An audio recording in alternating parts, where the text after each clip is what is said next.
A group of billionaire GOP donors are currently in the process of begging Charles and David Koch, the Koch brothers, to come to their rescue and start supporting financially Donald Trump. Now, the Koch brothers have been actually pretty outspoken in their dislike of Donald Trump. They do not like his immigration policies because everyone in corporate America knows that you need that cheap labor to make a higher profit. So the Koch brothers don't like that. They don't like his inflammatory rhetoric, and they just overall don't like the guy.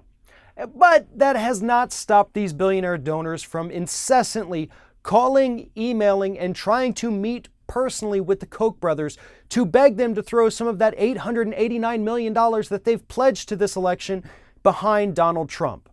And here's their selling point. They're telling the Koch brothers that any Supreme Court pick made by the next president is obviously going to last a heck of a lot longer than the actual next president. And that's absolutely true. In fact, according to articles, there could be as many as 4 new Supreme Court justices appointed by the next president. So when we go to the polls, we need to ask ourselves, which person on that ballot do we want to pick those 4 justices? But back to the Koch brothers.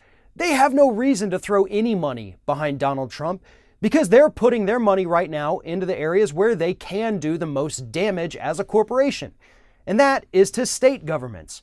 So far, the Koch brothers have spent more than $400 million of their $889 million pledge on state and local races across this country.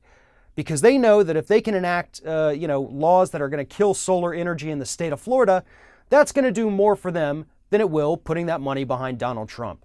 So the Koch brothers are still very active this election. They're just not backing Trump because they can win state by state and make a hell of a lot more money than they would by supporting that racist at the top of the Republican ticket.